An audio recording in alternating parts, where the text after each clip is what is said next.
Rhume des foins. Définition. Le rhume des foins est une réaction allergique du corps au pollen qui agissent comme allergène et déclenche, en tant que substance étrangère, une réaction immunologique. Le système immunitaire réagit alors aux protéines du pollen qui sont en soi inoffensives. Au contact du pollen, par exemple en inspirant, ou au contact direct de la peau et de la muqueuse, le corps libère de l'histamine. Cela déclenche des inflammations de la conjonctive de l'œil et de la muqueuse nasale. Les conséquences, rhume, rhinite allergique, et mal aux yeux, démangeaisons, rougeur, larmoiement. En l'absence de traitement, de nombreuses personnes concernées développent au cours du temps un asthme allergique. De plus en plus souvent, les personnes souffrant d'un rhume des foins sont également susceptibles de souffrir d'allergies croisées. Cela signifie qu'elles sont tout à coup également victimes d'une allergie alimentaire, connue dans le monde médical sous le nom d'allergie alimentaire associée au pollen. L'intolérance soudaine à certains aliments est due à la ressemblance entre l'allergène au pollen et certains aliments, allergies croisées. Un exemple, beaucoup de sujets allergiques au pollen des arbres sont en même temps allergiques aux noix ou aux pommes. Dans le pire des cas, même une toute petite quantité de l'allergène alimentaire en question provoque une grave réaction allergique, choc anaphylactique. Environ un tiers de la population suisse est sensibilisée à un allergène, cela signifie que ces personnes ont une prédisposition à une allergie sans en ressentir les symptômes. L'allergie au pollen constitue l'une des maladies allergiques les plus fréquentes en Europe. Les symptômes ne se manifestent que rarement avant la 3e année, elle survient la plupart du temps seulement au moment de la scolarisation. L'hérédité joue un grand rôle dans les allergies, si l'un des parents souffre d'une allergie, l'enfant a 30% de risque de développer lui-même une allergie et 60% si les deux parents sont allergiques. Cause.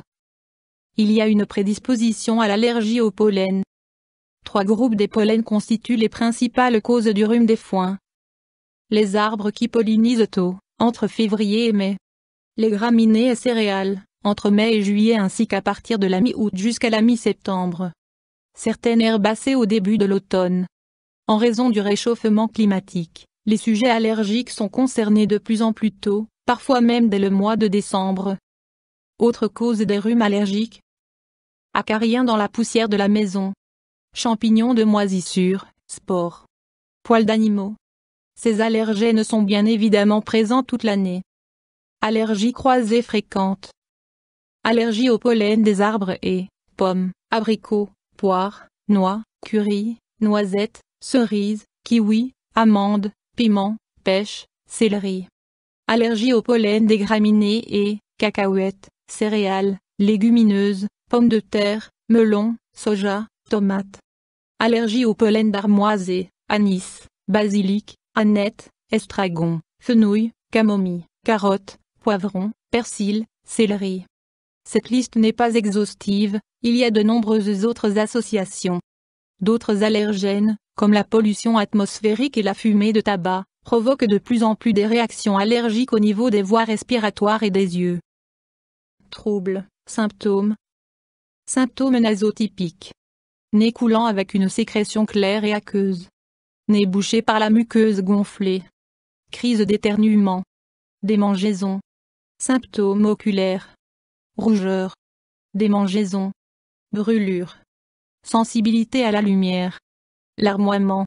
Autre trouble qui se manifeste différemment et plus ou moins souvent d'un patient à un autre, démangeaison dans les oreilles et dans la cavité buccale, maux de tête, fatigue, abattement et irritabilité. Une allergie au pollen non traitée pendant un long moment peut se transformer en asthme allergique.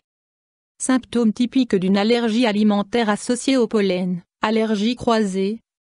La peau, les voies respiratoires et l'appareil digestif sont les endroits les plus souvent touchés. Voire allergie alimentaire. Choc anaphylactique.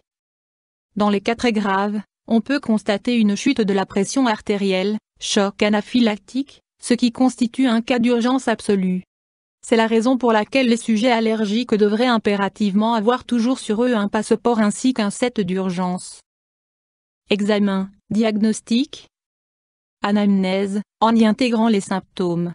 Test cutané d'allergie. Détection d'anticorps dans le sang.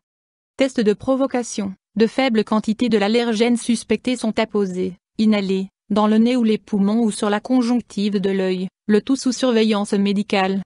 L'allergène responsable est souvent difficile à identifier. Tenir un journal des allergies peut aider. On y inscrit les heures et les conditions sous lesquelles les douleurs sont ressenties ainsi que leur durée. En cas de suspicion d'allergie alimentaire ou d'hypersensibilité, un journal alimentaire peut également permettre d'identifier l'aliment déclenchant l'allergie. Important, pour les produits vendus préparés et les snacks, il faut également examiner avec précaution la liste des ingrédients. Options thérapeutiques. Traitement des symptômes du rhume des foins. Les antihistaminiques, préparations anti-allergiques et anti-inflammatoires, réduisent les démangeaisons et l'envie d'éternuer. Ces derniers peuvent être utilisés sur le long terme. Certains anciens médicaments anti-allergiques peuvent toutefois provoquer de grosses fatigues. Gouttes et sprays nasodécongestionnants, ne pas les appliquer en permanence étant donné qu'ils assèchent la muqueuse nasale. En cas de forte douleur, il est possible d'avoir recours à des préparations à base de cortisone. Désensibilisation. Cette procédure de traitement vise à habituer lentement le corps à la substance responsable de l'allergie. De petites quantités de l'allergène sont injectées sous la peau, en augmentant graduellement les doses. Le traitement dure de 2 à 3 ans. Immunothérapie sublinguale, aussi nommée vaccination orale. L'immunothérapie sublinguale est autorisée en Suisse depuis 2011. Elle consiste en l'administration, sous la langue, de quelques gouttes d'une solution d'allergène plusieurs fois par semaine. Les experts la considèrent de plus en plus comme une bonne alternative au vaccin par injection désensibilisation, particulièrement pour les personnes qui ont peur des piqûres et qui ne peuvent, ou ne veulent, pas aller consulter régulièrement un médecin. L'immunothérapie peut être effectuée à domicile suite à une période d'accoutumance et sous contrôle médical régulier. Mesures préventives. Les sujets allergiques au pollen peuvent prendre eux-mêmes certaines mesures afin d'apaiser leur douleur. Dans certains cas, la seule chose à faire est de fuir au plus vite le pollen.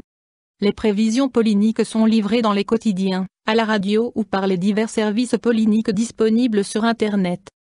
Conseils en cas d'alerte pollinique. Le pollen est particulièrement présent le matin, c'est pourquoi les activités de plein air sont plutôt recommandées le soir ou même repoussées aux jours pluvieux. Veuillez si possible maintenir fermées les portes et les fenêtres durant la saison pollinique, tout particulièrement lorsque le temps est ensoleillé ou venteux.